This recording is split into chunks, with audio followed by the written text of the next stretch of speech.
Bueno, muy bien. Buenas tardes. Vamos a empezar entonces el teórico de introducción al sistema inmune.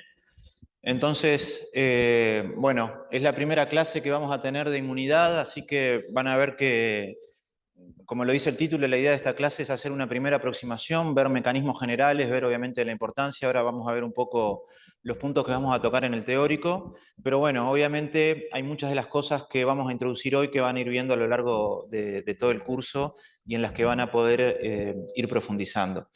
Entonces, vamos a empezar por una pregunta que diría de alguna manera es lo más importante, ¿no? Que es, ¿cuál es la función del sistema inmune? Que puede parecer una pregunta sencilla, ¿no? Pero vamos a ver que tiene cierta complejidad. Incluso van a ver que si van a ver algunos libros de texto pueden encontrar diferencias en esta pregunta tan básica, ¿no? Entonces, perdón, antes de ir a esa pregunta, vamos a hacer un poco un punteo de los temas a ver.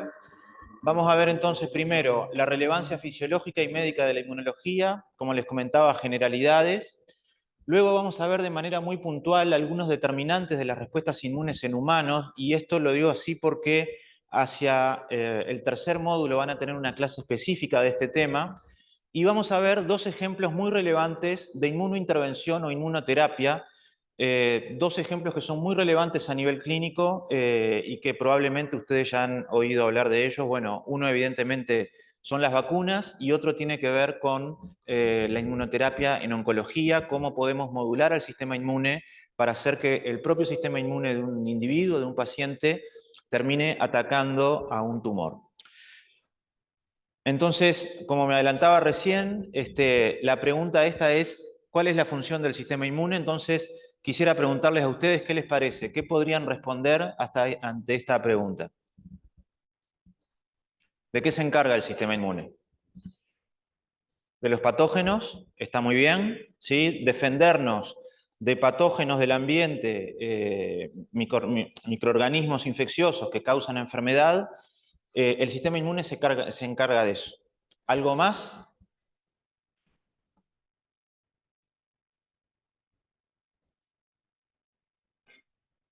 Lo que les comentaba recién, que podemos usar protocolos de inmunoterapia para activar la respuesta inmune contra un tumor, ¿no? Entonces ahí no estamos en un escenario donde hay patógenos infecciosos. Entonces, en muchos lados van a encontrar, bueno, la respuesta inmune son las defensas que nos defienden de las bacterias, hongos, virus.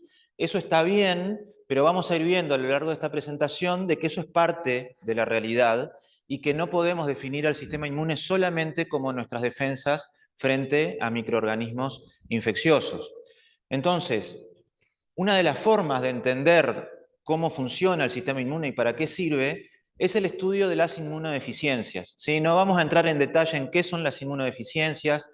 Básicamente tienen lo que son las primarias, que son defectos hereditarios, genéticos, y diversas situaciones fisiopatológicas que pueden llevar a una situación de inmunodeficiencia, como es, por ejemplo, la infección por el virus del HIV, ¿sí? Diferentes situaciones patológicas que hacen que nuestro sistema inmune no sea funcional. Entonces ahí uno ve cuáles son las consecuencias y de manera bastante directa puede interpretar, bueno, cuando el sistema inmune no funciona bien, tengo tal consecuencia, entonces deducir cuál es la función del sistema inmune.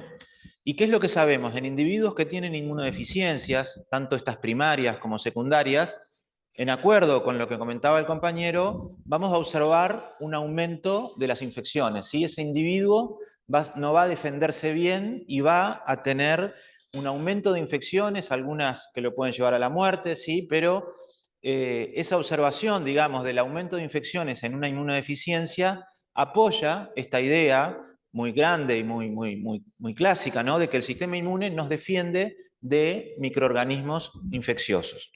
Pero ¿qué pasa? Les decía hace un ratito, la realidad es más complicada que eso, porque sabemos también en pacientes con inmunodeficiencias que pueden tener otro tipo de enfermedades. Un paciente con inmunodeficiencia puede tener manifestaciones de autoinmunidad, ¿sí? Cuando el sistema inmune ataca al propio organismo, de autoinflamación, cuando hay una desregulación de los mecanismos inflamatorios que lleva a una inflamación descontrolada, y ese concepto en patología se llama autoinflamación, y también a reacciones de hipersensibilidad, es decir, reacciones que están exageradas que se desencadenan ante un estímulo eventualmente correcto, pero que no se logran regular, son reacciones exageradas y por eso pueden causar patología. El ejemplo más claro que les puedo dar es el asma, ¿sí? El asma es una especie, un tipo de hipersensibilidad y puede una persona tener asma no estando en el contexto de una inmunodeficiencia, pero cuando el sistema inmune falla, estas tres tipos de enfermedades pueden manifestarse junto con lo que decíamos al principio, el aumento de la susceptibilidad a las infecciones. Ahora bien, ¿qué piensan ustedes de la autoinmunidad como manifestación de una inmunodeficiencia? ¿Es algo intuitivo o no? ¿Qué les parece? ¿Eh? La pregunta es, decíamos que cuando una persona tiene una inmunodeficiencia, un sistema inmune deficiente, una de las formas de manifestación es que tiene autoinmunidad, que su propio sistema inmune lo termina atacando y eso genera enfermedad. ¿Les sorprende eso o les parece natural? ¿No parece natural? A ver por qué.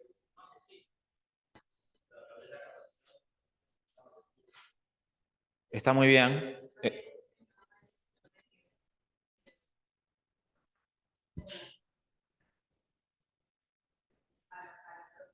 Exacto. Exacto. Y eso también es una función del sistema inmune, ¿no? Entonces, aquí vamos avanzando en esta idea de que el sistema inmune no es solamente defendernos de las infecciones, sino también tiene que proteger a los tejidos sanos, tiene que tolerar, ¿sí?, nuestros tejidos propios, de manera que cuando hay una inmunodeficiencia, y van a estar fallando las dos ramas. Va a estar fallando por un lado lo que es más intuitivo, más efector, ¿no?, la defensa contra las infecciones, pero la protección de nuestros tejidos sanos también falla, y esa es la explicación de por qué se dan estos fenómenos de autoinmunidad, de autoinflamación y de hipersensibilidad. Entonces, uno podría pensar ahí, bueno, entonces el sistema inmune nos protege de amenazas. Nos protege de amenazas que pueden ser externas, como una infección por una bacteria, por un virus, y también nos protege de amenazas que pueden ser internas, de ese ataque contra nuestras propias estructuras, nuestros propios antígenos, de la aparición de tumores. ¿Sí? Hoy sabemos que una de las funciones del sistema inmune es vigilar constantemente el organismo, y cuando aparece un tumor, una acumulación de células con un comportamiento maligno, eso puede ser detectado por el sistema inmune y el sistema inmune le puede atacar y controlar. Entonces, esa doble función del sistema inmune es muy relevante. La complicamos un poquito más. Sabemos que en enfermedades que hace 15, 20 años no nos imaginábamos que el sistema inmune podía tener una participación, hoy sabemos que tanto por elementos de la inmunidad innata como adaptativa, sabemos que en trastornos psiquiátricos como la depresión o la ansiedad puede haber un componente inmunológico, enfermedades neurodegenerativas, ya habíamos comentado el cáncer. A nivel cardiovascular, hipertensión arterial, aterosclerosis, son todos fenómenos donde el sistema inmune de alguna manera participa del proceso patogénico. En ese caso, tenemos que tener una respuesta inmune que en algún punto se desreguló, algo falló, ¿sí? Entonces, el sistema inmune termina participando de ese proceso patogénico. Si lo pensamos al revés, entonces, cuando el sistema inmune está funcionando bien, evita esos problemas. Entonces, podemos entender de esa forma como la función del sistema inmune es realmente más amplia que solamente defendernos de enfermedades infecciosas. Entonces, les traigo un ejemplo porque realmente esto es un artículo que apareció en el año 2007 y fue realmente muy sorprendente y muy inesperado, ¿no? Se mostraba que las células T, como lo van a ver a lo largo de todo el curso y hoy vamos a empezar a hablar, que son unas de las células de la inmunidad adaptativa, son capaces de regular la presión arterial y el efecto de la angiotensina 2. ¿Sí? Y acá estamos hablando de la inmunidad adaptativa, es decir, dentro de unas diapos vamos a analizar bien las diferencias, qué es la inmunidad innata, qué es la inmunidad adaptativa. Hay muchas citoquinas, bueno, que en ese momento de la inmunidad innata se sabían que podían tener un efecto sobre los vasos. pero que células T tengan un efecto sobre la presión arterial, en ese momento fue muy sorprendente. Y acá ven que están midiendo la presión sistólica o diastólica en animales, en ratones normales, que son de esta cepa, los C57 Black Cis, o de ratones que no tienen esta enzima recombinasa RAG1. Lo que tienen los ratones, aquí en el trazo negro, que no tienen el gen de RAG1, es que son incapaces de tener ni linfocitos B ni linfocitos T, ¿sí? Y un ratón que tiene un defecto de la inmunidad de ese tipo también tiene un problema para regular la presión arterial frente a un pulso de angiotensina 2, ¿sí? Ven que el ratón normal, en rojo, se le inyecta angiotensina 2 y va aumentando su presión arterial, tanto sistólica como diastólica. Eso falla en un ratón que tiene un sistema inmune comprometido. Eso muestra entonces que el sistema inmune también se encarga de regular la presión arterial y que a nivel cardiovascular tiene efectos muy importantes. No vamos a entrar en detalles, simplemente para que tengan una idea, de imaginarse cómo podría funcionar esto. Sabemos que hay células T que pueden secretar acetilcolina, ¿sí? Y la acetilcolina tiene un efecto vasorregulador. Hay citoquinas que pueden producir las células T que también tienen efecto vasorregulador, y a través de esos mecanismos entonces las células T de estos animales están regulando la presión arterial. Y hay realmente, como les decía hace un rato, hace unos años no nos imaginábamos situaciones en las que podíamos considerar las enfermedades inmunológicas. Y voy a volver al terreno cardiovascular para hablar de la aterosclerosis, ¿sí? La formación de placas de ateroma a nivel de la íntima arterial y que obstruyen el pasaje de sangre, ¿sí? Esas placas de aterosclerosis en este estudio, miren la conclusión que sacaron estos autores. Dicen, nuestros datos apoyan el concepto de que la aterosclerosis es verdaderamente una enfermedad autoinmune mediada por células T, ¿sí? Esto realmente hace 5 o 10 años era muy difícil de imaginarse. Sí sabíamos que en las placas de ateroma había leucocitos, macrófagos, pero que realmente haya un problema de autoinmunidad que lleve a la generación de la placa es una situación que en su momento fue muy, muy sorprendente. Entonces, como veníamos diciendo, en relación a la función de la respuesta inmune, es por un lado atacar cuando tiene que atacar y proteger cuando tiene que proteger. Y realmente tenemos que entender a los dos brazos como las funciones. Porque uno podría pensar, bueno, cuando ataca, ataca, ok, pero cuando protege, deja de atacar. ¿Sí? Me interesa jerarquizar de que no se trata de eso, de que la protección es una protección activa, ¿sí? Que la protección de los tejidos sanos, la tolerancia que van a ir estudiando a lo largo del curso, se basa en mecanismos muy finos y muy activamente regulados, ¿sí? La protección no es una falta de respuesta, sino que es una alternativa que tiene el sistema inmune cuando se encuentra con un antígeno, cuando acá no están viendo el puntero. ¿Eh?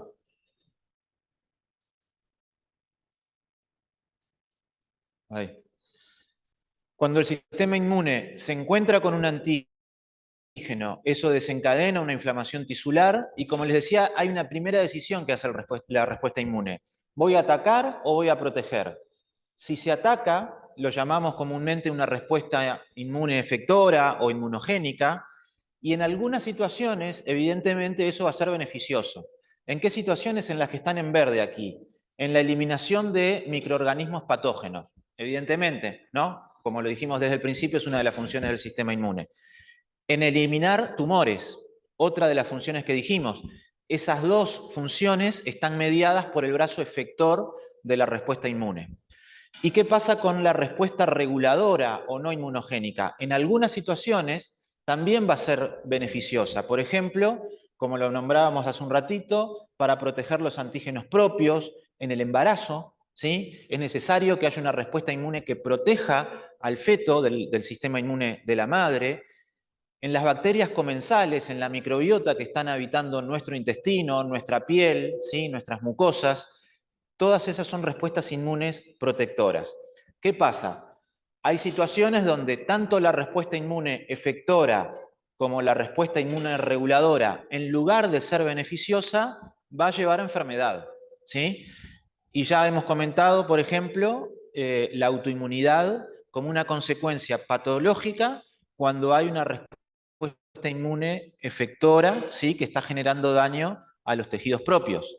El trasplante de órganos está rechazado entonces por respuestas inmunes efectoras, como otro ejemplo, donde una respuesta inmune efectora no tiene un papel beneficioso, sino que está llevando a enfermedad. Y si vamos del otro lado, de la respuesta inmune reguladora, también hay situaciones donde en lugar de ser un proceso beneficioso, es un mecanismo patogénico. Cuando, bueno, por ejemplo, en el cáncer, las células malignas quieren evitar que el sistema inmune las destruya. ¿Y qué es lo que hacen? Manipulan al sistema inmune, producen moléculas que son reconocidas como el sistema inmune y se ponen a dirigirlo, ¿sí? ¿Y qué va a hacer el cáncer para defenderse? Y va a favorecer las respuestas inmunes reguladoras. Va a bloquear, por un lado, las respuestas inmunes efectoras, va a favorecer lo regulador y de esa manera va a evitar que el sistema inmune lo termine eliminando. Lo mismo pasa con patógenos persistentes, infecciones crónicas, bacterias, virus que generan una infección crónica, es decir, que el sistema inmune no logra eliminarlas eficazmente. En esos casos, los patógenos también pueden favorecer las respuestas inmunes reguladoras a través de mecanismos de este tipo. Y como les decía, entonces al principio también hay inmunodeficiencias donde la autoinmunidad es parte de las manifestaciones clínicas. Esto lo sabemos también cuando hacemos tratamientos, por ejemplo, bloqueando citoquinas proinflamatorias como el TNF. Lo van a ir viendo delante del curso, a lo largo del curso. El TNF es una citoquina potentemente proinflamatoria y efectora que juega un papel patogénico importante en enfermedades autoinmunes como la artritis reumatoidea, y a los pacientes con artritis o con otras patologías autoinmunes se les puede dar un bloqueador de anticuerpo anti-TNF para bajar la inflamación y bajar los síntomas. En algunos pacientes, el bloqueo de TNF también genera autoinmunidad, entonces como un ejemplo de este rol dual de la función del sistema inmune. Entonces, volvemos a la pregunta, ¿cómo podríamos resumir de alguna manera conceptualmente todo lo que estuvimos diciendo? ¿De qué se encarga la respuesta inmune finalmente?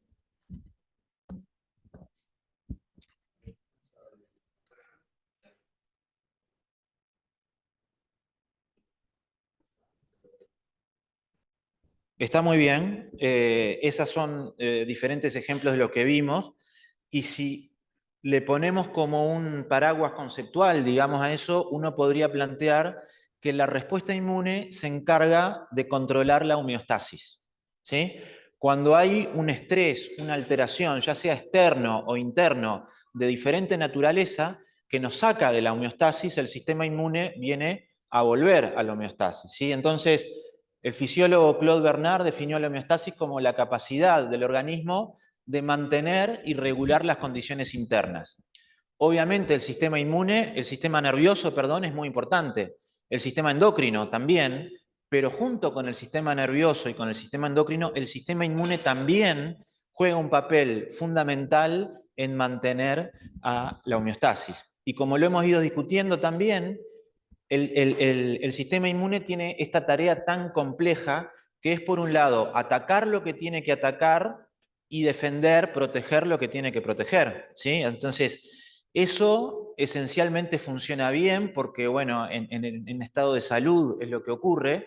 Cuando hay enfermedad, muchas veces el sistema inmune está fallando, como vimos de una manera muy transversal en la medicina, en diferentes escenarios, y eso marca entonces, de alguna manera, la importancia del sistema inmune a nivel homeostático. Miren, le llamo un poquito la atención sobre el último punto que dice, esa tarea tan desafiante no debe ser controlada por mecanismos celulares y moleculares, o sea, mecanismos de regulación de la respuesta que desencadenan la respuesta correcta en el lugar correcto y en el momento correcto, ¿sí? Vamos a ir viendo que cuando hablamos de la respuesta inmune, en realidad es un título general para una variedad muy grande de situaciones, ¿sí? Hay muchos tipos diferentes de respuesta inmune. Entonces, parte del trabajo de respuesta inmune es elegir la respuesta más adecuada frente a una amenaza dada. ¿Se infectaron por Streptococcus pneumoniae? Bueno, esa bacteria se va a eliminar con un tipo de respuesta y no con otro.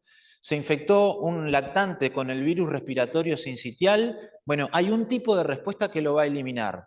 ¿Qué va a hacer el patógeno, el virus? Va a tratar de confundir, de embarrar la cancha de alguna manera y orientar al sistema inmune hacia otro tipo de respuesta. Entonces, en esa lucha es que se termina dando quién gana, ¿no? Si el microorganismo o el sistema inmune. Entonces, elegir la respuesta correcta es fundamental para que se logre el objetivo de eliminar al patógeno.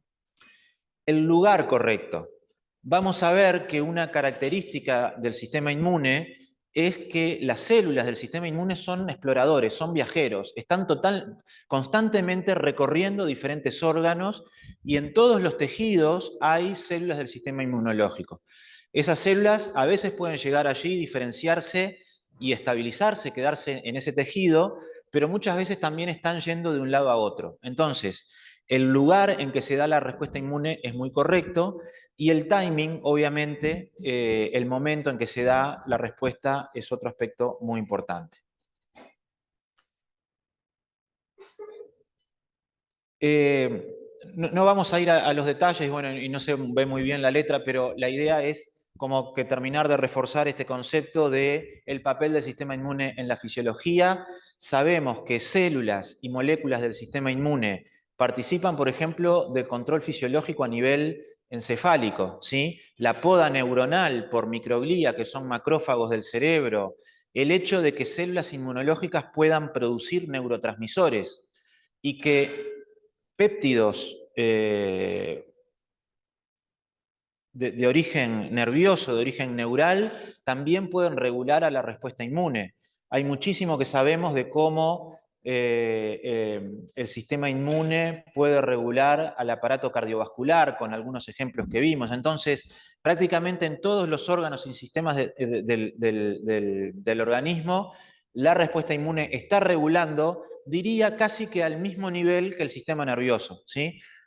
Así como hay una inervación de todos los órganos y el sistema nervioso autónomo controla el funcionamiento de las vísceras, el sistema inmune también participa de esa regulación.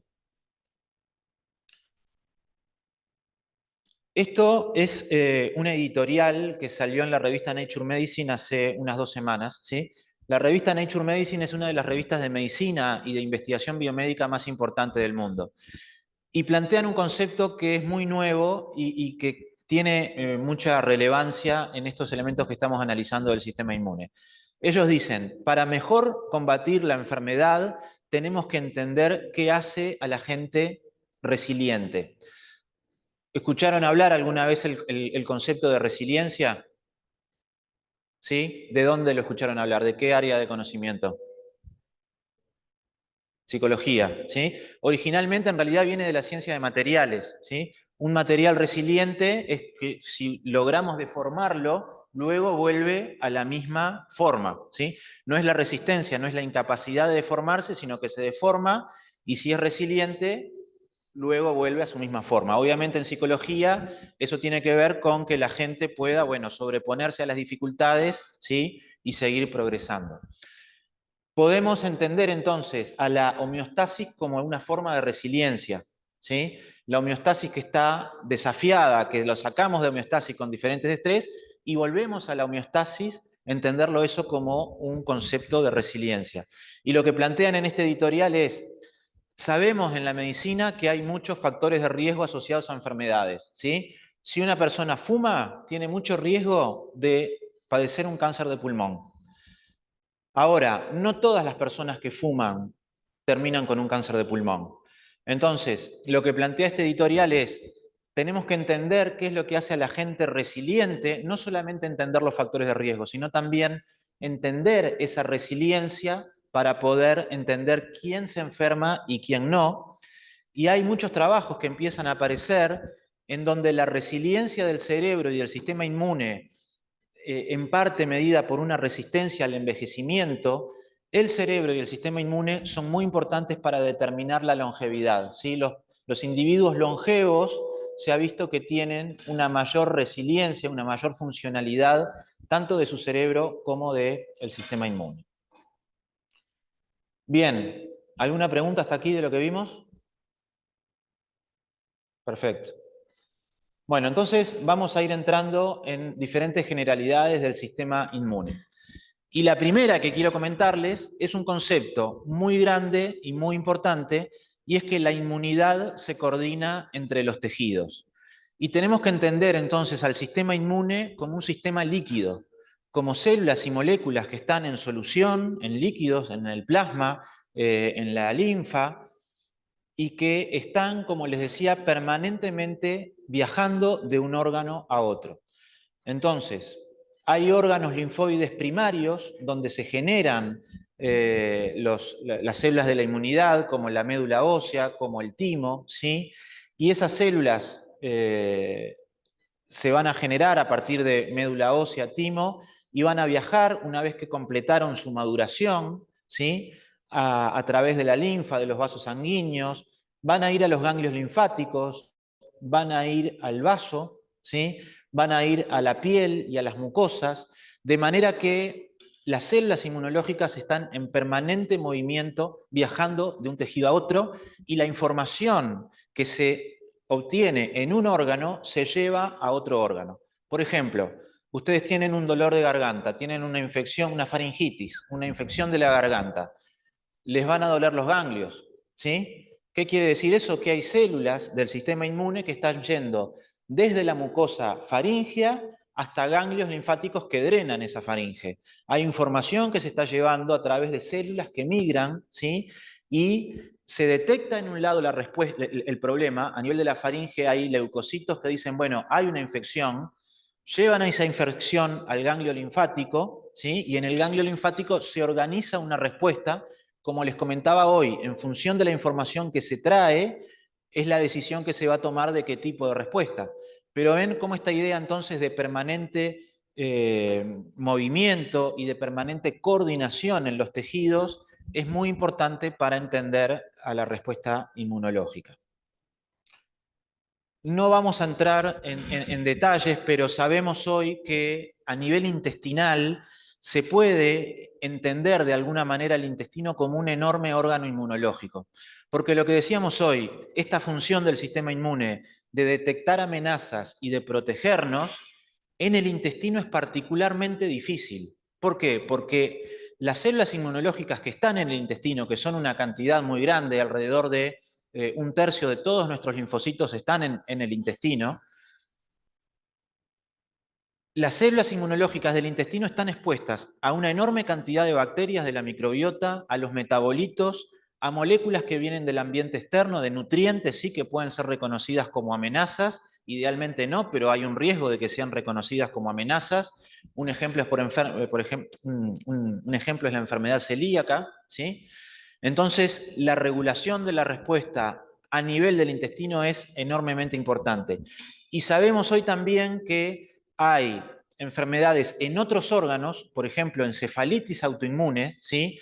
Reacciones contra antígenos propios a nivel del cerebro, que se originan en el intestino, ¿sí? Quizás oyeron hablar del eje intestino-cerebro, ¿no? Y de cómo nuestro estilo de vida, que hagamos deporte o no, los medicamentos, antibióticos o no que tomemos,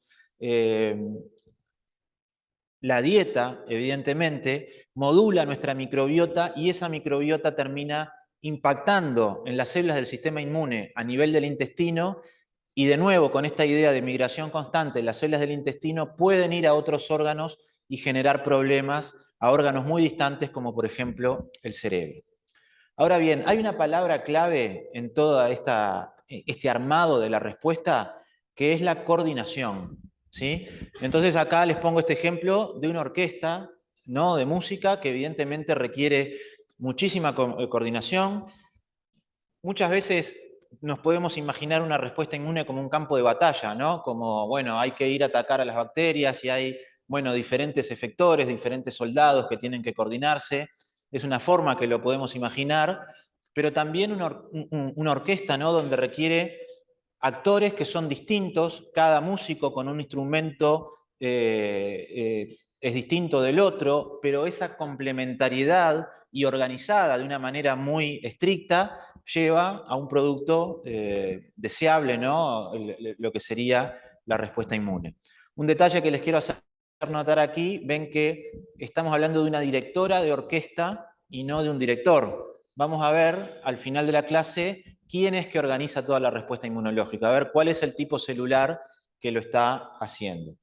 Pero bueno, para ir avanzando entonces en lo que tiene que ver con la respuesta inmunológica y con la organización, vamos a ir a estos conceptos que son muy clásicos, que es la inmunidad innata y la inmunidad adaptativa, que es muy intuitivo sus nombres, ¿no? Están como bien puestos. La inmunidad innata es un mecanismo reflejo, nacemos con ello, el sistema inmune no tiene que aprender nada, ¿sí?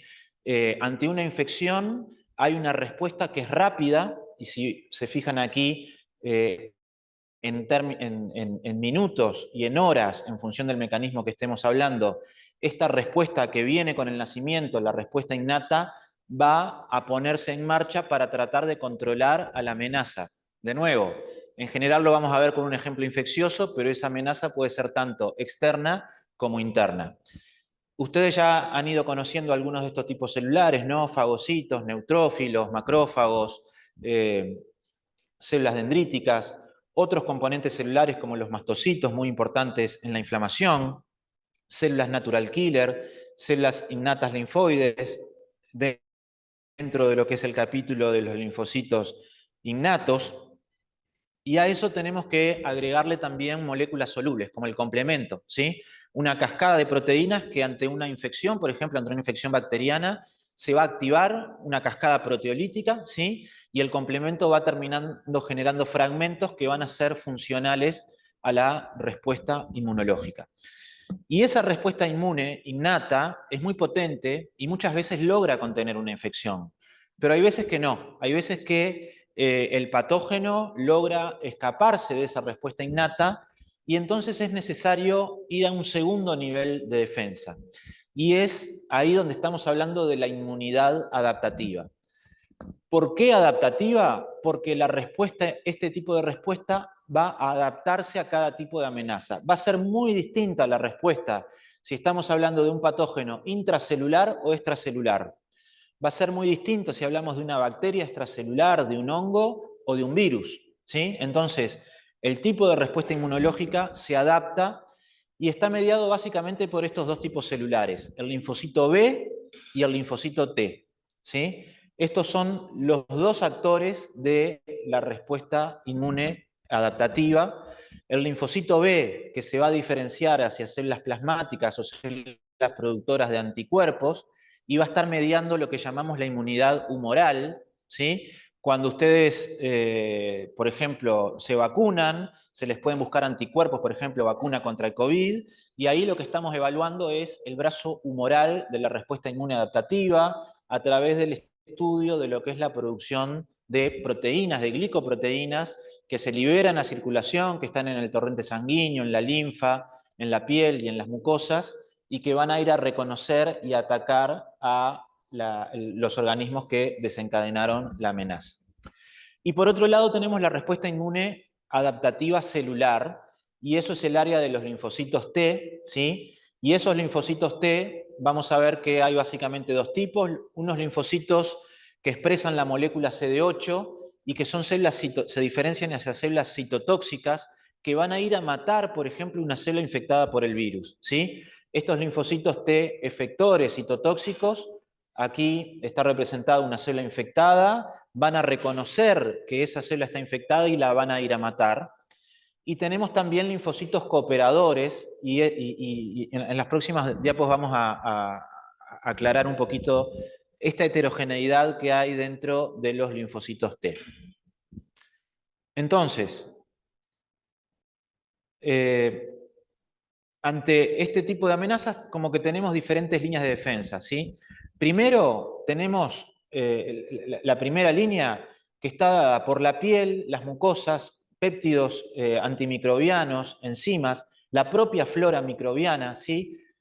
Barreras físicas que se están poniendo como la piel o las mucosas, a que esos microorganismos del medio externo entren hacia nuestro medio interno. Esas barreras no son solamente físicas, sino que son muy funcionales. Por ejemplo, ustedes saben que la barrera digestiva, el epitelio digestivo está cubierto por una capa de mucus, ¿sí? Particularmente a nivel intestinal. Ese mucus también es parte de esa barrera física, pero ahí también esas células están produciendo péptidos antimicrobianos a través de diferentes mecanismos. Entonces, esta primera línea de defensa que participa entonces de los mecanismos de la inmunidad innata nos está defendiendo. Luego tenemos las células, estas que nombrábamos recién, las células dendríticas, los granulocitos, macrófagos, células natural killer, las células innatas linfoides, ¿sí? Que las van a encontrar en diferentes partes del curso, como células ILC, por Innate Lymphoid Cells. Y luego vamos a tener lo que se llama la inmunidad específica o adaptativa. Hoy decíamos, la inmunidad adaptativa se adapta, y otra característica muy importante es que es específica.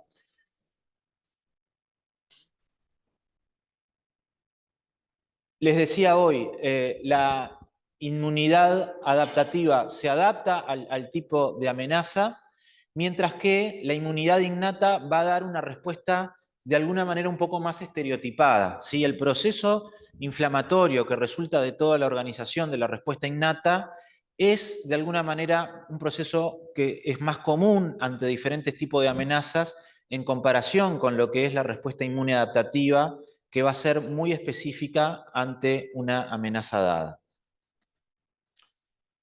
Entonces, ¿cómo se da cuenta el sistema inmune, y particularmente el sistema inmune innato, de que hay un problema?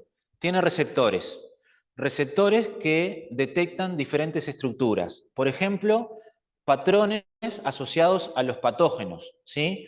Como uno de esos receptores asociados,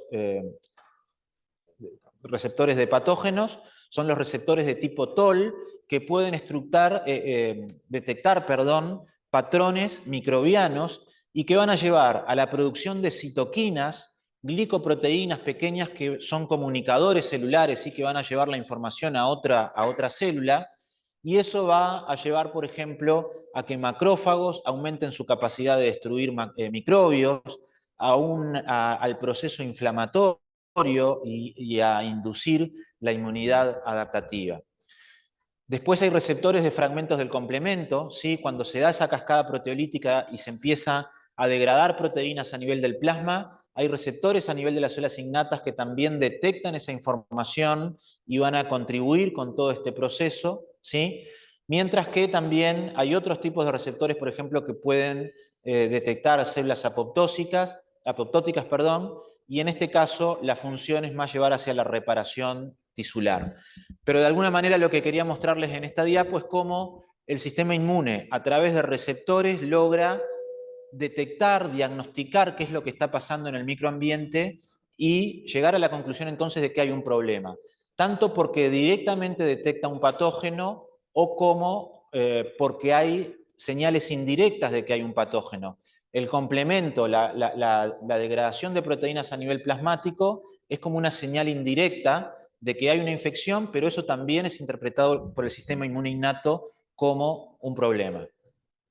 Toda esa respuesta inmune innata entonces va a llevar a lo que es la respuesta inflamatoria aguda. Van a tener hacia el final del curso una clase específica de inflamación, es un tema que van a ver muchas veces a lo largo de la carrera, ¿sí? Pero básicamente cuando hay un aumento, cuando se rompe esas barreras físicas y químicas que decíamos, ¿no? La piel, las mucosas, hay por ejemplo una invasión hacia el tejido conectivo de bacterias. Esas bacterias son detectadas por células de la inmunidad innata a través de estos receptores y van a empezar a comunicar, a liberar citoquinas, metabolitos del ácido araquidónico, mediadores lipídicos, mediadores peptídicos, y van a reclutar células del sistema inmune del torrente sanguíneo, ¿sí? Y todas esas células que vienen desde la sangre hacia el sitio infectado van a lograr terminar de matar a la bacteria invasora y luego recuperar el tejido dañado y volver a la situación de homeostasis. Entonces, para resumir un poquito algunas de las cosas que dijimos, el sistema inmune innato se especializa en detectar peligro o estrés, ¿sí? ¿Cómo se detecta el peligro inmunológico? Bueno, porque se detecta directamente un microbio o porque se detectan señales indirectas. El sistema inmune innato, por ejemplo, puede detectar un exceso de ATP en el medio extracelular. ¿Dónde está habitualmente la molécula de ATP en un organismo? ¿En qué compartimento? En el citoplasma, a nivel intracelular. Si hay un exceso de ATP a nivel del líquido extracelular, eso quiere decir que hay muerte celular, quiere decir que hay un problema. Entonces, el ATP también puede ser detectado por receptores del sistema inmune innato y a partir de ahí empezar a activar una respuesta inflamatoria. Y el sistema inmune innato entonces detecta lo no propio, como estos patrones de bacterias. Detecta lo propio dañado. Por ejemplo, esto que decíamos del ATP, detecta que hay daño celular, eso es un activador del sistema inmune innato. Y lo propio alterado, hay células, las natural killer, funcionan de una manera de que pueden detectar si una célula está infectada, diagnostican como un estrés celular por su superficie, y eso propio alterado también puede desencadenar una respuesta inmune innata. Sus receptores son codificados por la línea germinal, ¿sí? A diferencia de la inmunidad adaptativa, como vamos a ver en el próximo diapo. Y entonces, cuando se activa el sistema inmune innato, la idea obviamente primero es eliminar de manera rápida la amenaza, ¿sí? Eh, pero también una función del sistema inmune innato es activar y moldear a la respuesta inmune adaptativa. Es decir, cuando estábamos en este diapo no tenemos que pensar a la respuesta innata por un lado y a la respuesta adaptativa por otro, sino que realmente colaboran y se complementan. La respuesta inmune innata detecta que hay un peligro y hay ciertas cosas que ella puede empezar a hacer, pero le va a transmitir esa información a la respuesta inmune adaptativa. ¿Cómo lo va a hacer? Y lo vamos a ver más adelante, a través de la célula dendrítica, ¿sí? Es el tipo celular que se encarga de coordinar la respuesta inmune innata con la respuesta inmune adaptativa. Y a su vez, estos linfocitos después pueden volver a interaccionar, esta respuesta inmune adaptativa, estos linfocitos pueden volver a interaccionar con células de la inmunidad innata y ayudarlas a que eliminen patógenos. Por ejemplo, linfocitos cooperadores que se están generando aquí en la respuesta inmune adaptativa pueden ir a cooperar con macrófagos, que es una célula de la inmunidad innata, y ayudarla a que sus capacidades bactericidas sean mejores. Y ahí hay otro ejemplo entonces de cómo lo adaptativo puede cooperar con lo innato. Se entiende que no son mecanismos independientes, sino que están claramente separados, pero hay muchos ejemplos de cómo cooperan y se inducen mutuamente.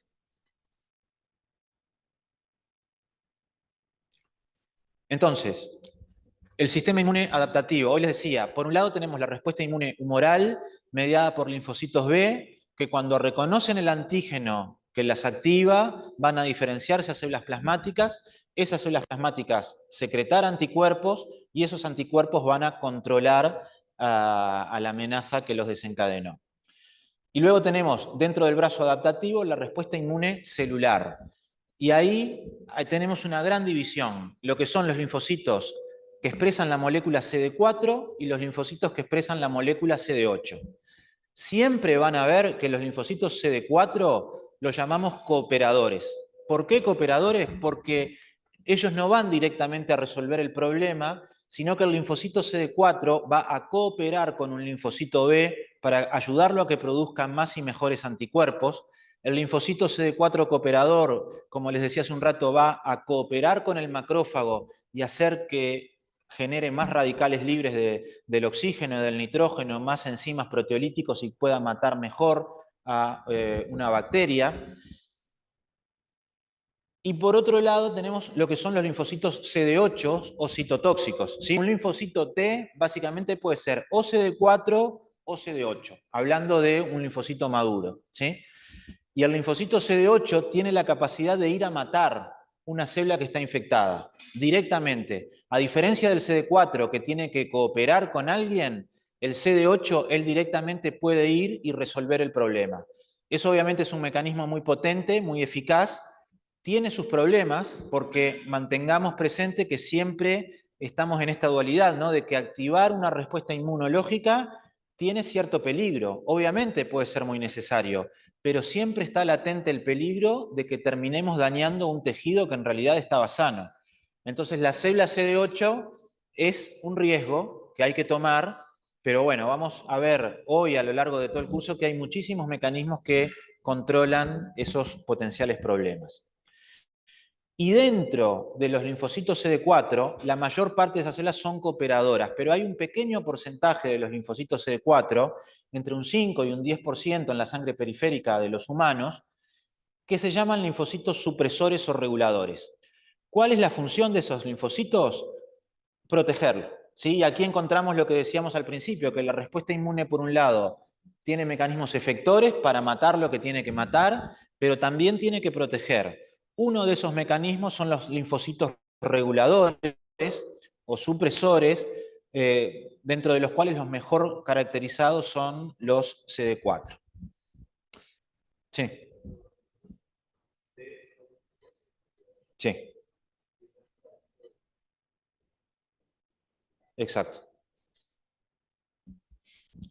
Entonces, si es cierto esto que dijimos al principio de atacar y proteger, tiene que haber mecanismos que estén haciendo eso, ¿no?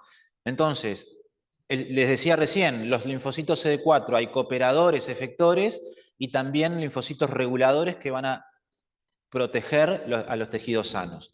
Entonces, ¿qué es lo que detecta el sistema inmune adaptativo?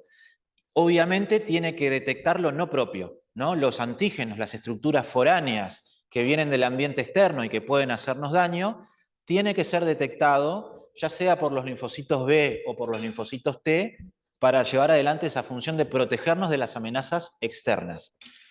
Ahora, la inmunidad adaptativa también tiene que detectar lo propio.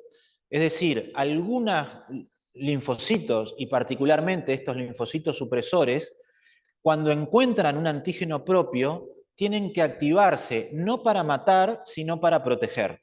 Entonces, tan importante como reconocer lo externo, lo que de afuera puede venir a hacernos mal, es hacer la diferencia entre lo de afuera y lo de adentro. ¿Sí? La mejor manera es saber reconocer a las dos cosas, saber reconocer los antígenos exógenos y nuestros propios antígenos para de nuevo poder llevar adelante esa función del sistema inmune de atacar cuando tiene que atacar y proteger cuando tiene que proteger. Van a ver cómo, a diferencia de la inmunidad innata, los receptores no vienen codificados por la línea germinal, sino que se generan por recombinación de fragmentos génicos, lo que vamos a ver que aumenta muchísimo la diversidad de estos receptores. Y la inmunidad adaptativa tiene tres características fundamentales. La primera es la especificidad, ¿sí? Si ustedes tienen una infección con el COVID, van a generar una respuesta inmune específica de COVID que no los va a proteger de la gripe.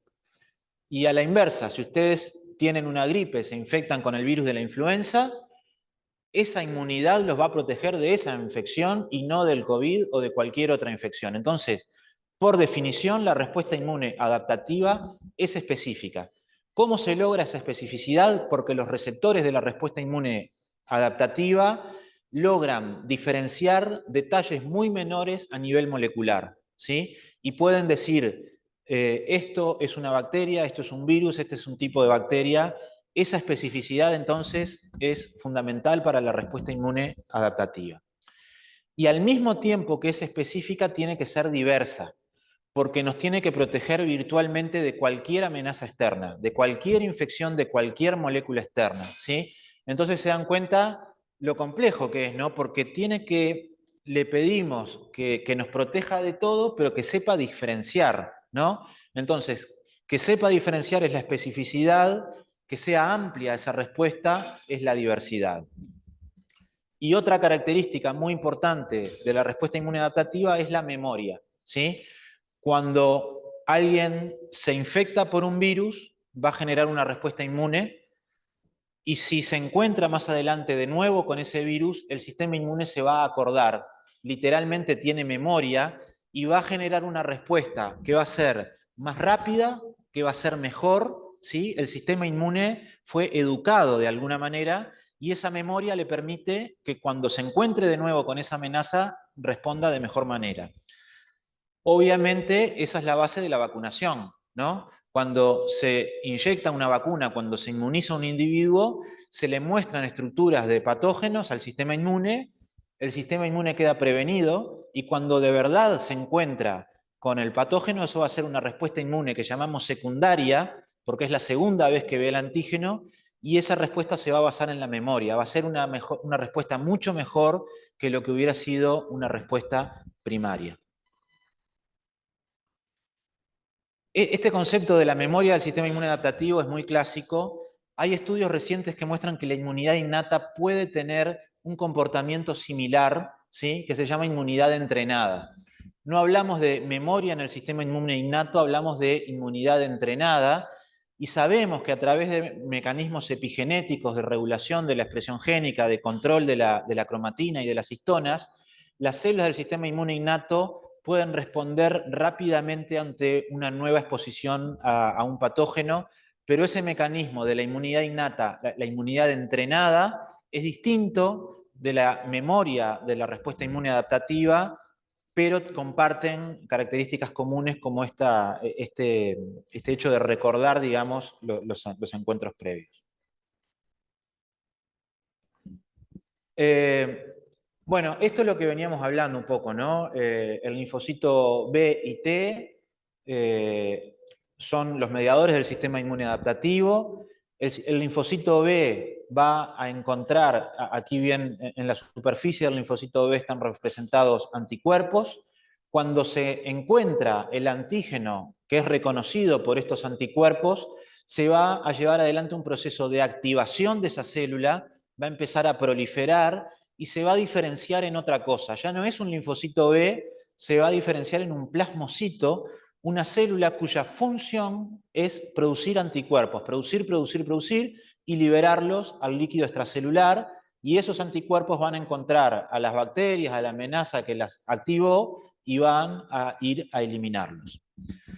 Luego, dentro de la respuesta T, tenemos entonces los linfocitos cooperadores, los CD4, y esos CD4 a través de proteínas que tienen en su membrana, a través de moléculas solubles como las citoquinas, van a ir a cooperar con macrófagos, con el proceso inflamatorio, con linfocitos B, con otros linfocitos T, ¿sí? Y van a ayudarlos para que esa respuesta sea mejor.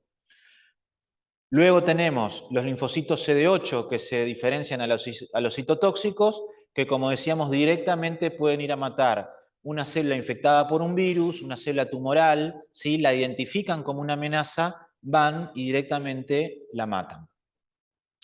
Y luego tenemos al linfocito regulador, ¿sí? Que el receptor de esta célula ya es distinto, en el sentido de que va a reconocer antígenos propios, y este linfocito regulador entonces va a inhibir respuestas efectoras y de esa manera va a estar protegiendo a los tejidos propios. Ahora, ¿cómo se da esa respuesta de linfocitos, tanto para los linfocitos B como para los linfocitos T? Aquí tenemos que abordar lo que es el concepto de la teoría de la selección clonal, ¿sí? ¿Qué dice esta teoría? Es que cuando se produce el proceso de linfopoiesis, hay diferentes receptores que se van a ir produciendo y cada célula de estas, cada clon, va a expresar un receptor con una especificidad única, ¿sí?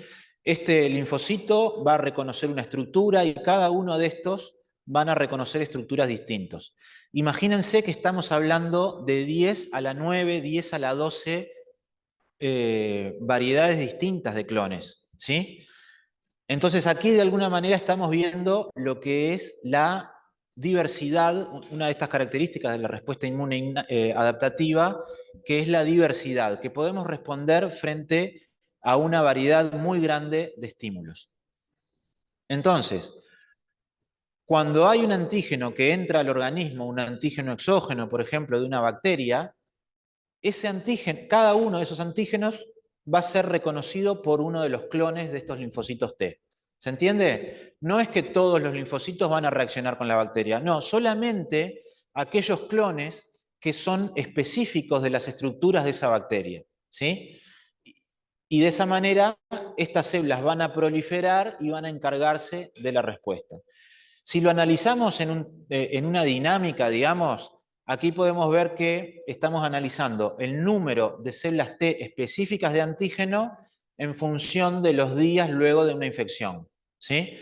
Entonces, miren qué curioso. Primero, el número de células que hay frente a un antígeno dado es muy, muy pequeño, ¿sí? Esto que decíamos aquí, solamente una parte muy pequeña de todo nuestro repertorio de linfocitos va a ser específico de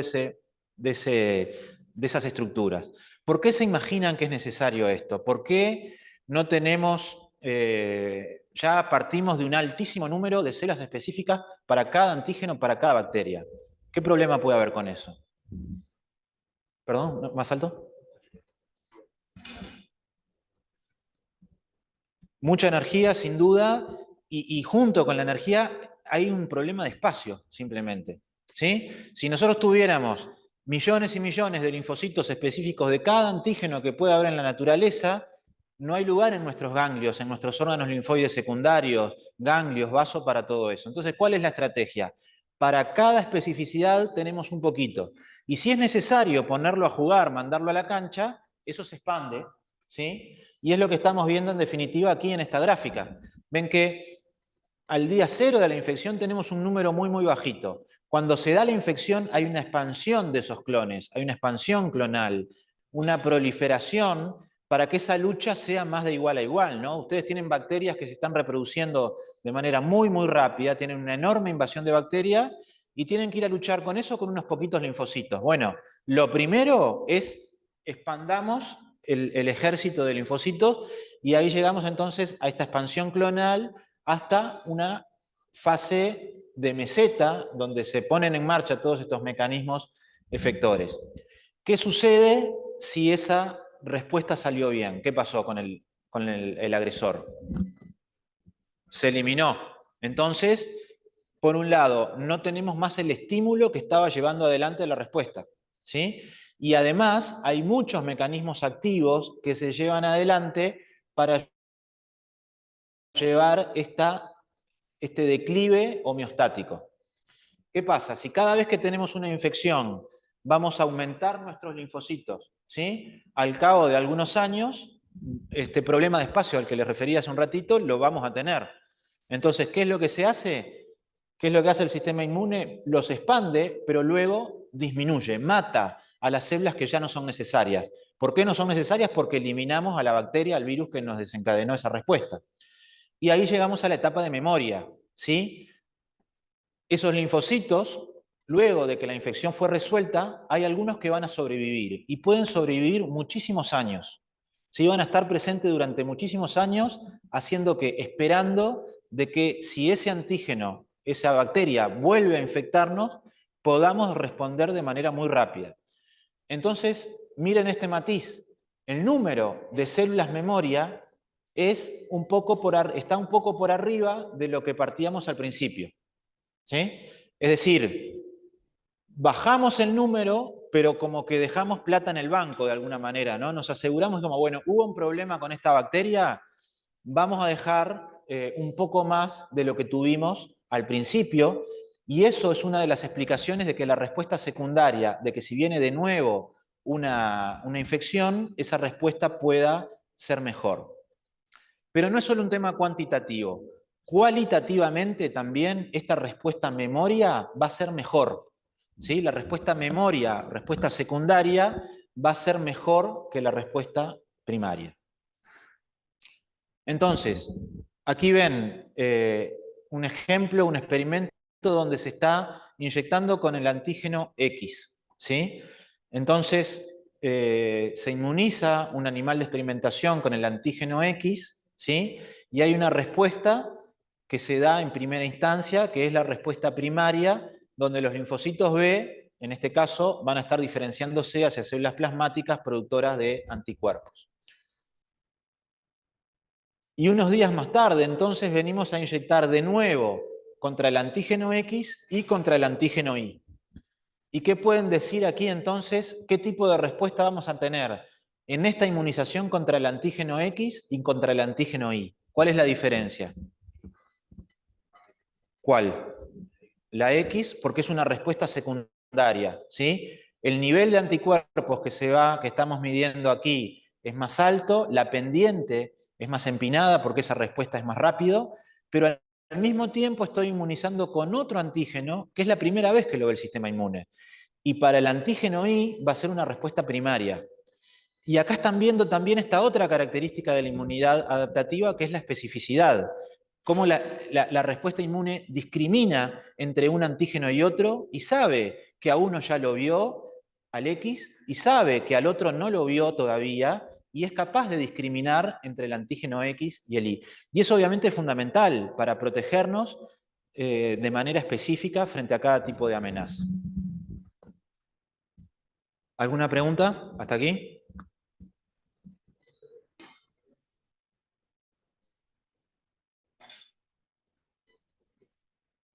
Exacto, eso es simplemente, digamos, que lo haya visto por primera vez o por segunda vez.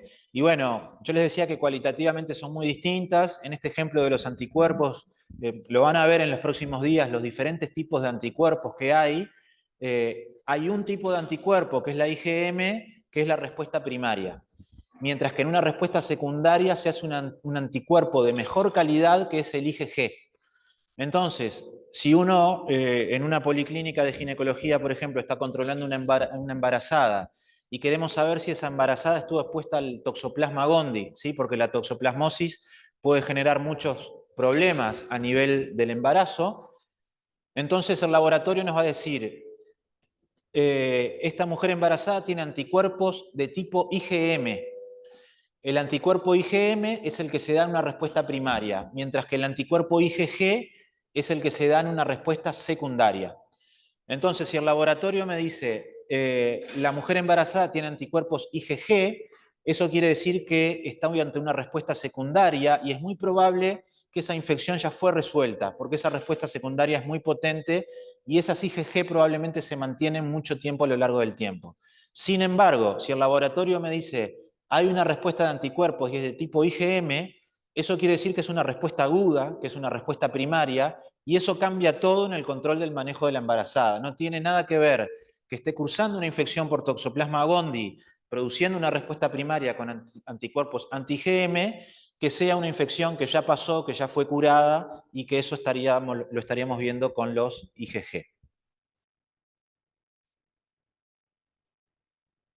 Bueno, hasta ahora hablamos de una manera un poco similar entre las respuestas B y las respuestas T, y lo que tenemos que decir es que son respuestas muy diferentes. Si uno mira al microscopio un linfocito B y un linfocito T, no los puede diferenciar, ¿sí? Pero funcionalmente son muy diferentes.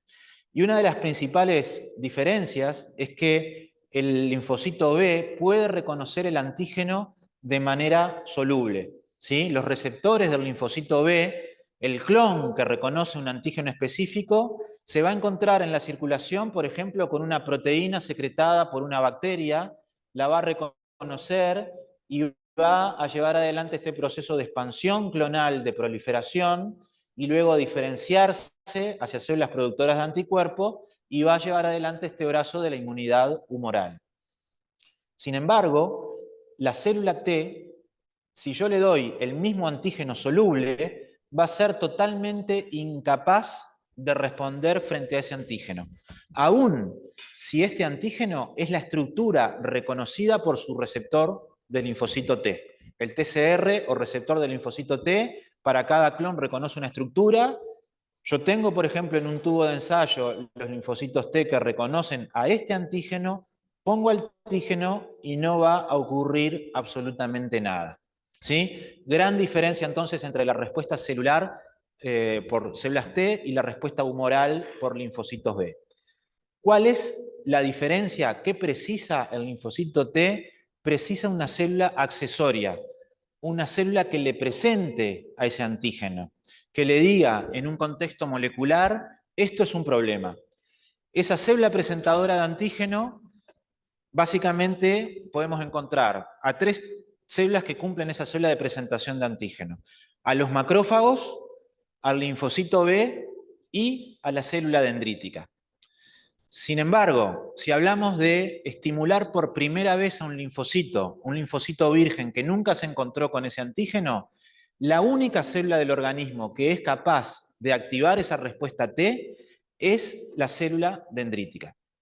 Y quien descubrió a las células dendríticas fue Ralph Steinman, que fue un médico canadiense que trabajó muchísimos años en Estados Unidos y que en los años 70 estaba tratando de entender cómo la inmunidad innata pasaba la información a la adaptativa.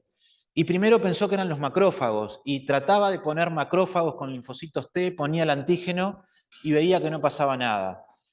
Y analizando cortes histológicos de vaso, vio que había un tipo celular que era muy poco frecuente, que tenía prolongaciones parecidas a las dendritas de las neuronas.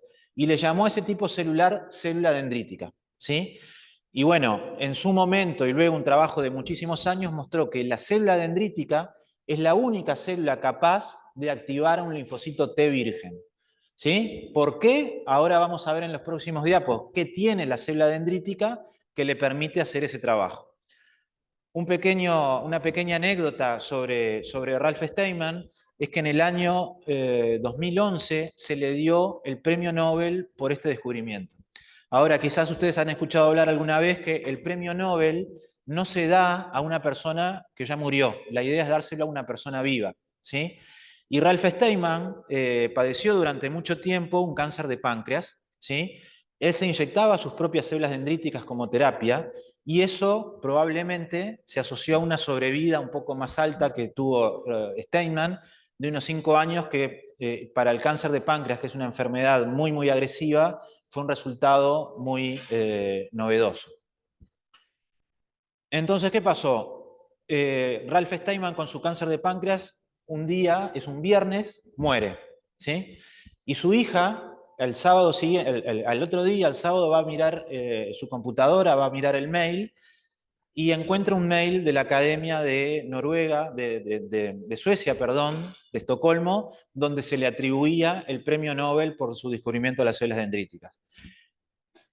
La hija de Steinman le comenta esa situación a colegas, entre ellos a Abul Abbas, ¿sí? El coordinador del libro que les recomendamos nosotros, y Abul Abbas, junto con otra cantidad de investigadores de Estados Unidos, hacen presión hacia la Academia Sueca de Nobel, y por única vez en la historia el premio Nobel se atribuyó a una persona que había fallecido, ¿sí? Por este descubrimiento de Steinman de las células dendríticas, que realmente mereció ese premio porque nos permitió entender cómo las dos grandes ramas de la inmunidad, lo innato y lo adaptativo, logran comunicarse. Entonces, ¿por qué la célula dendrítica hace ese trabajo? Y bueno, lo que tenemos que decir es que de una manera esquemática, la célula dendrítica da 2 tipos de señales al linfocito T. Y esto es un principio muy común en la respuesta inmune. Como la respuesta inmune es potencialmente peligrosa, la idea es tener el mayor control posible, ¿sí? Entonces, si la respuesta inmune se activara con una sola señal, tendríamos un riesgo muy alto de que esa respuesta fuera inadecuada. ¿Qué es lo que hace el sistema inmune? Sube un poco la barra, se pone más exigente para activarse, entonces pide 2 tipos de señales. La célula dendrítica es la única célula presentadora de antígeno que le está dando esas 2 señales al linfocito T, y esa lógica de 2 señales también se da, no lo vamos a ver esto hoy, pero cuando cooperan un linfocito T y un linfocito B. Entonces, parte de las observaciones de Steinman es que él encontraba las células dendríticas básicamente en 2 estados diferentes. En un estado le llamó inmaduro, ¿sí? Eran células que se especializaban en captar antígenos de su microambiente. Es como que están escaneando permanentemente qué pasa alrededor, internalizan diferentes moléculas del medio extracelular. Cuando esas células dendríticas encuentran peligro inmunológico, por ejemplo, internalizan una bacteria, van a sufrir un proceso de diferenciación que se llama maduración. Esas células dendríticas van a estar maduras Y ahora esa función de captar antígenos se va a transformar en una función de activar linfocitos T vírgenes, ¿sí? ¿Y por qué lo hacen? Porque van a aumentar básicamente la expresión de dos tipos de moléculas. Las moléculas del complejo mayor de histocompatibilidad o moléculas de MHC y las moléculas de coestimulación. Las moléculas de MHC van a estar conteniendo el antígeno de la bacteria que se quiere presentar y ese antígeno externo en el contexto del MHC, en el contexto de una molécula propia, se le va a presentar al antígeno T y eso va a ser la primera señal. Y la segunda señal de la que hablábamos es la coestimulación. De manera que la primera señal, aquí ven las moléculas del complejo mayor de histocompatibilidad, que las van a encontrar de clase 1 y de clase 2 en función de su genes y de su estructura de proteína. Esas moléculas de MHC de clase 2 tienen aquí representado por ese punto rojo un antígeno, ¿sí? Una parte muy chiquita de un antígeno que viene, por ejemplo, de una bacteria y que se está presentando en el contexto del MHC. Eso se presenta al receptor de la célula T y el receptor de la célula T o TCR reconoce ese complejo formado por el antígeno bacteriano y por el MHC. Hoy les decía, si ustedes ponen un linfocito T solamente con el antígeno no va a pasar nada, porque se precisa el MHC y que ese antígeno esté en el contexto del MHC para que el TCR lo pueda ver. En esas condiciones, entonces, esta célula CD4, que interacciona con el MHC de clase 2, va a tener la señal 1 que la va a llevar a la activación. ¿Sí? Y esa señal está dando la especificidad de la respuesta, porque esa señal se activa porque ese antígeno es reconocido como una cosa peligrosa. Pero les decía hoy, la respuesta inmune no se activa con una sola señal, precisamos al menos dos señales. Entonces, aquí viene las moléculas de coestimulación, como las moléculas B7-1 o B7-2, que también se llaman CD80 y CD86, que van a interaccionar con la molécula CD28. Cuando esta interacción entre la célula presentadora de antígeno y la célula T se da en un contexto donde realmente hay un problema, tanto la señal 1 como la señal 2 van a estar presentes. Y esto va a hacer que esta célula T termine activándose y esta respuesta adaptativa vaya finalmente a activarse. ¿Sí? Entonces, ¿de qué puede depender que la célula presentadora active la molécula de coestimulación o no lo haga? ¿Qué tipo de señal va a activar la molécula de coestimulación?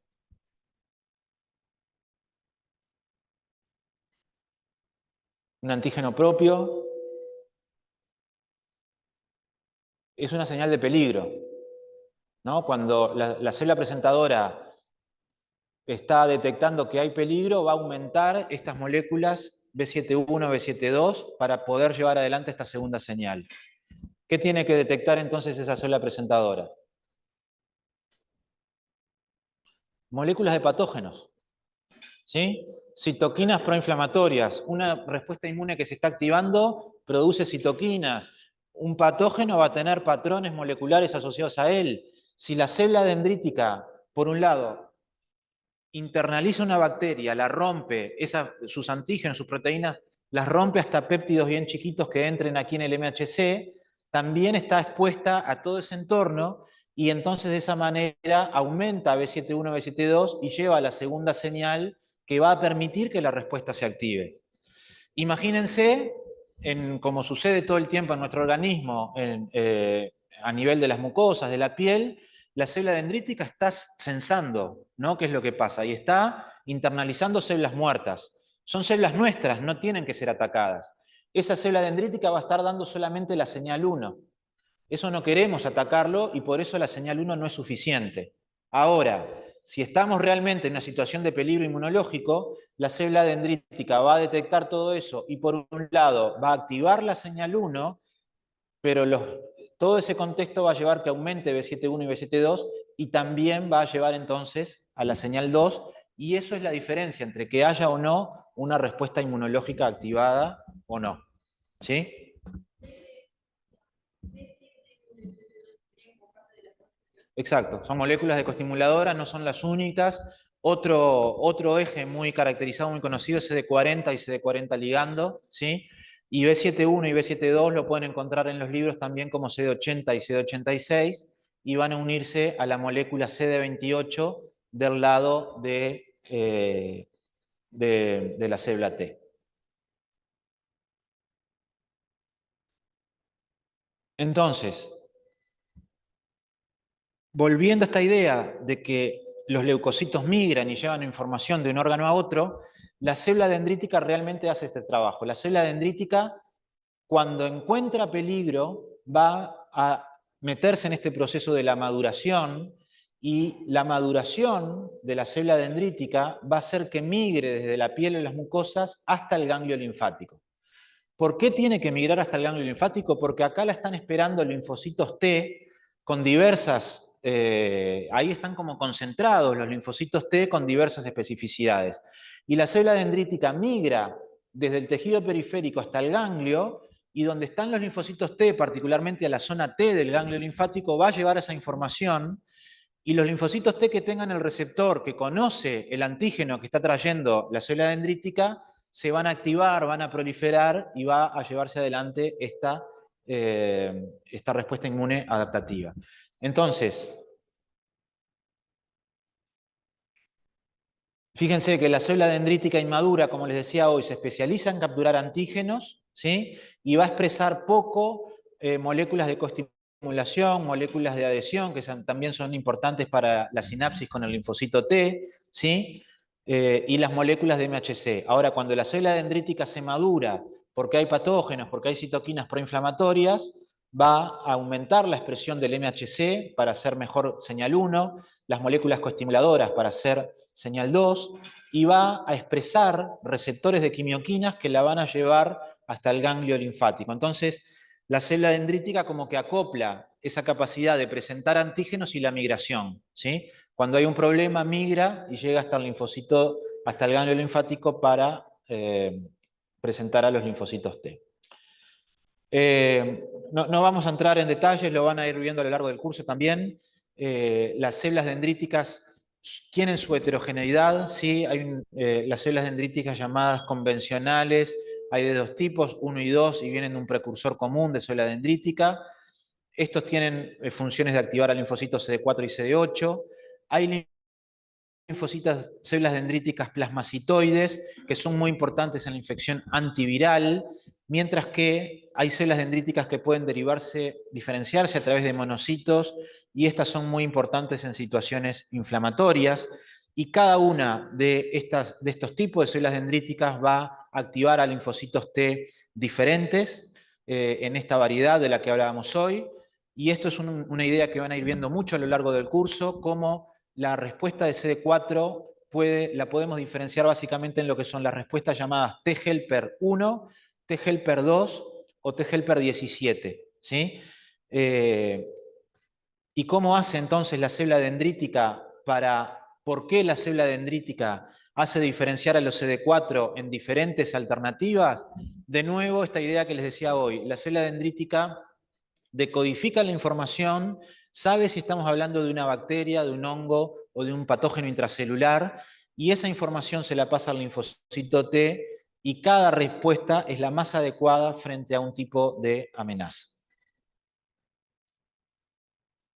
Sabemos también entonces que la célula dendrítica juega un papel muy importante, como lo veíamos recién, en activar mecanismos efectores a través de estas diferentes alternativas de T-helper 1, T-helper 17, TH2 o linfocitos CD8 citotóxicos, ¿sí? Pero también desde la función reguladora, la célula dendrítica puede activar a linfocitos reguladores, linfocitos supresores, y de esa manera tener esta ambigüedad de a veces cuando es necesario inducir mecanismos efectores, o cuando es necesario proteger a los tejidos, llevar adelante respuestas inmunes reguladoras. Entonces, lo que les planteaba hoy de esta coordinación, esta directora de orquesta probablemente sea la célula dendrítica, ¿no? Cómo está decodificando la información y llevándola al sistema inmune adaptativo, y cada actor, entonces cada respuesta va a ser la más adecuada en función de la amenaza. Les voy a comentar muy brevemente, bueno, estamos un poco pasados de tiempo, así que no vamos a ingresar en esto, en determinantes de la respuesta inmune. Esto lo vamos a ver en una clase hacia el final del curso, pero sabemos que hay diferentes aspectos, el sexo, la edad, por diferentes mecanismos las respuestas inmunológicas son diferentes entre hombres y mujeres. Hábitos como el tabaquismo determinan muchísimo las respuestas inmunológicas. Incluso muchos años después de dejar de fumar, hay estudios que muestran que incluso 7 años después de abandonar el tabaquismo, el sistema inmune de una persona que fumaba está completamente comprometido, sobre todo a nivel adaptativo, más que lo innato. Y bueno, hay diferentes elementos entonces, pero que, como les decía, los vamos a ver más hacia el final del curso. Y vamos a ver entonces, para el final del teórico, dos ejemplos de intervención del sistema inmune o de terapias que tienen como blanco el sistema inmunológico y que globalmente lo llamamos inmunoterapia. Entonces, el primer ejemplo tiene que ver con una intervención inmunológica totalmente conocida por todos ustedes, que es la vacunación, ¿sí? Y esta historia es muy interesante de por qué la vacuna se llama vacuna, ¿sí? Y tiene que ver con el origen de esta metodología, y es este médico británico, Edward Jenner, hacia el final del siglo XVIII. En ese momento en Inglaterra había una epidemia por el virus de la viruela. Y el virus de la viruela se sabía ya en ese momento que era muy parecido a una infección que se da en las vacas y que se llama las lesiones de vacuna. Y Edward Jenner hizo una observación de que las mujeres en ese momento que trabajaban ordeñando a las vacas estaban protegidas de la viruela. Y entonces aquí vino la hipótesis brillante de Jenner y dijo, bueno, si estas mujeres están expuestas al virus que genera la enfermedad vacuna en las vacas, quizás eso las está protegiendo de la enfermedad de la viruela. Y entonces Jenner hizo un experimento totalmente demencial, que iría preso hoy si hace este experimento. ¿Qué hizo? Agarró lesiones de vacuna de una vaca y se las inyectó a un niño. Y entonces dijo, bueno, con esto lo voy a exponer y voy a ver si está protegido o no de la viruela, sin saber obviamente cuán peligroso o no iba a ser eso para el niño. Felizmente esa historia terminó bien y de hecho el niño se recuperó de la vacuna, luego se lo expuso a la viruela y ese niño no desarrolló la enfermedad de la viruela.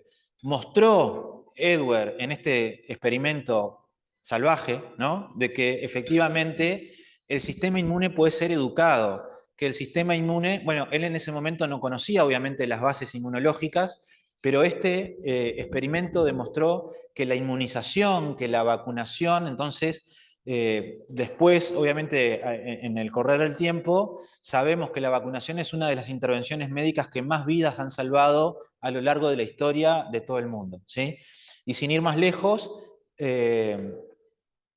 la viruela en el mundo fue erradicada hacia fin de los años 70, ¿sí? Por la estrategia de vacunación. Entonces, esto creo que es interesante traerlo como ejemplo de inmunointervención, pero tratemos de vincularlo con todo lo que hemos venido hablando hasta ahora.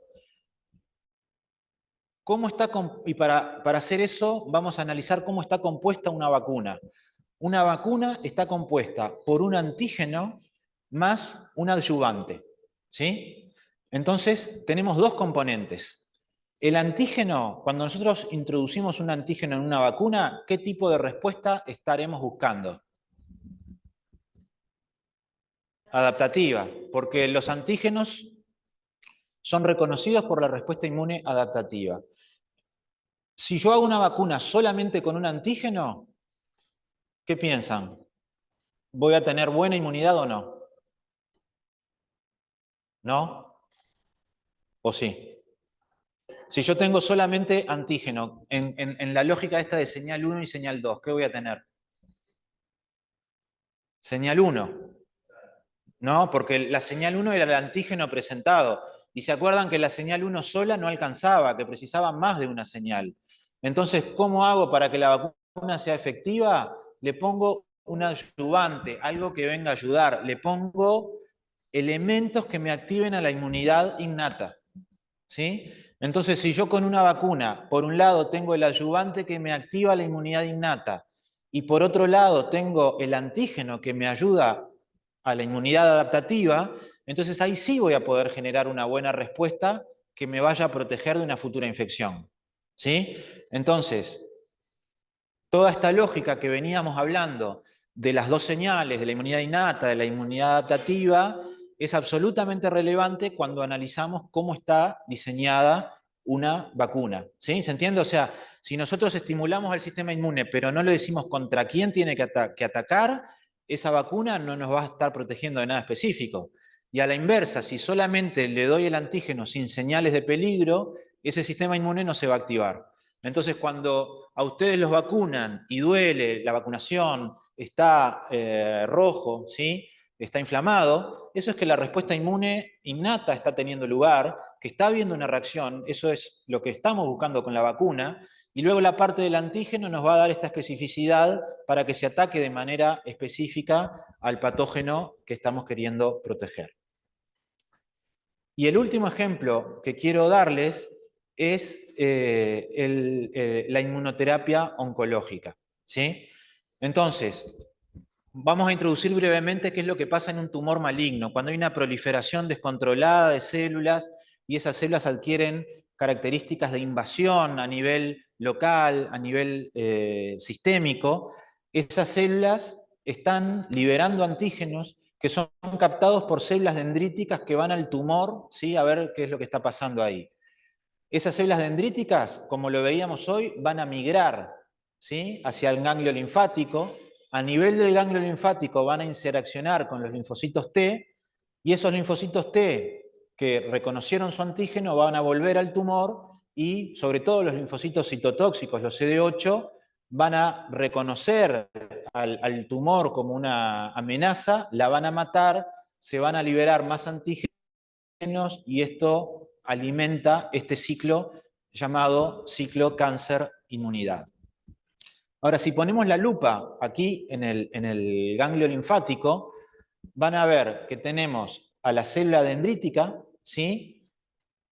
Que está presentando el antígeno señal 1, ¿sí?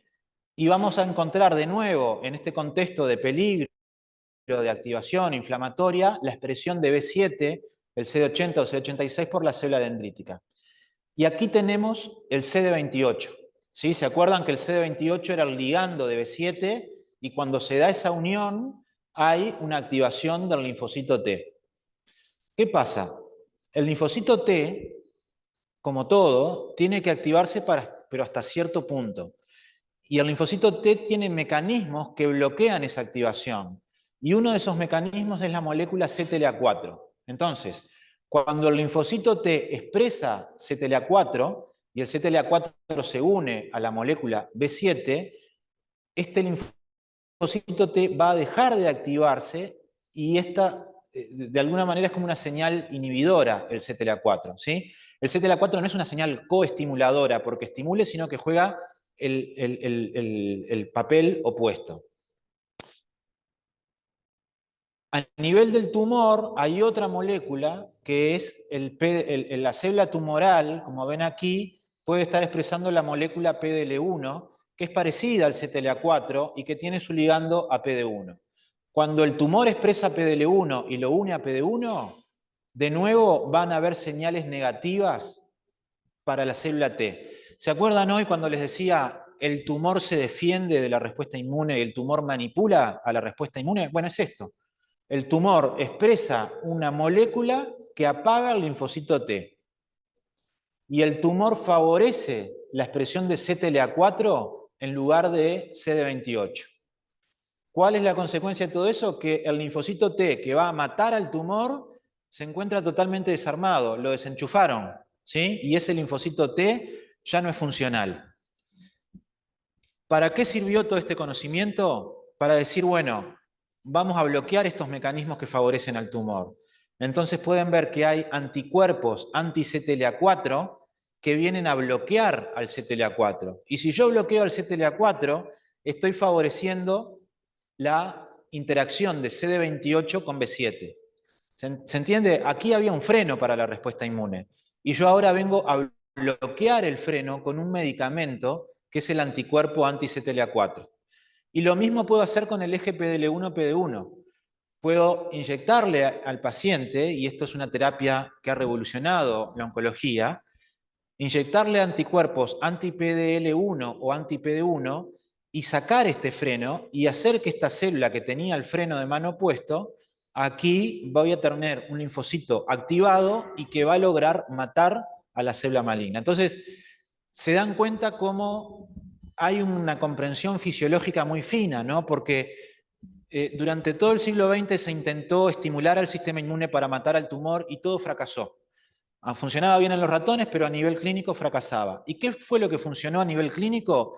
Entender la fisiología, entender cuáles son los frenos fisiológicos para sacar esos frenos. Entonces, el sistema inmune se termina activando como de una manera más natural o más fisiológica, y eso es lo que permitió entonces el éxito de estas terapias inmunológicas. Nada, esto es sobre vida de uno de los ensayos clínicos, del enorme beneficio que se vio en estos escenarios, y por este descubrimiento, por el mecanismo del CTLA4, se le dio el premio Nobel en el 2018 a James Allison y a Tasuku Honjo por el PD1 en el mismo año. ¿Sí? Entonces, y si usted, como les decía, ¿no? Sacar el freno es como una estrategia muy fisiológica.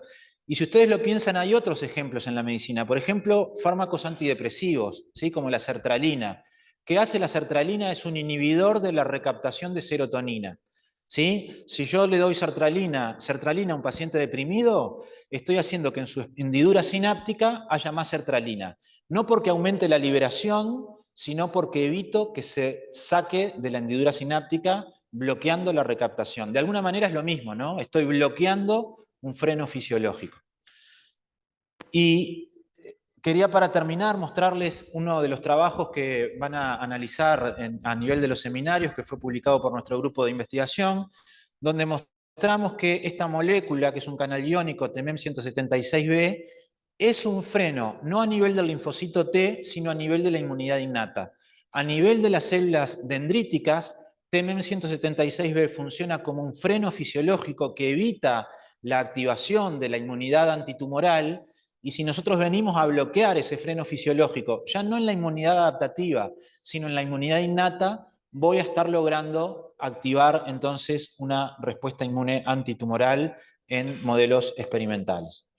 Entonces, para terminar, quiero dejarles este mensaje, que esta comprensión de las vías efectoras y reguladoras de la inmunidad es clave para entender estos procesos fisiológicos y para encontrar nuevos blancos terapéuticos. Estas estrategias del anti-PD1 y el anti-CTLA4 fueron una revolución, pero hay todavía una cantidad muy grande de pacientes que no se benefician, que son resistentes. Entonces tenemos que seguir entendiendo la inmunidad innata, la inmunidad adaptativa, en cómo trabajan entre ellas para tener nuevos blancos terapéuticos y mejorar a las estrategias que tenemos.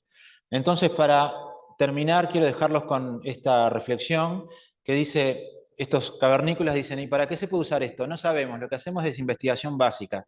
Y entonces dicen, claro, nos matamos empujando piedras y ustedes pierden el tiempo haciendo cosas que no saben para qué sirven, ¿no? Están haciendo la rueda, que les puede ser tan útil a los que están haciendo la carga, pero esa investigación básica muchas veces no es percibida en la biomedicina como una cosa de impacto inmediato, pero estos resultados del anti-CTLA4 y anti-PD1 empezaron como curiosidad científica, empezaron como lo que motivaba tanto a Allison como a Honjo no era generar la cura del cáncer, era entender el sistema inmune, y felizmente sus hallazgos terminaron en medicamentos que han tenido un impacto enorme para la cura del cáncer. Solo como aclaración, quiero decir que el hecho de que los cavernícolas estén vestidos de amarillo y negro es una pura coincidencia, no tiene ninguna alusión deportiva.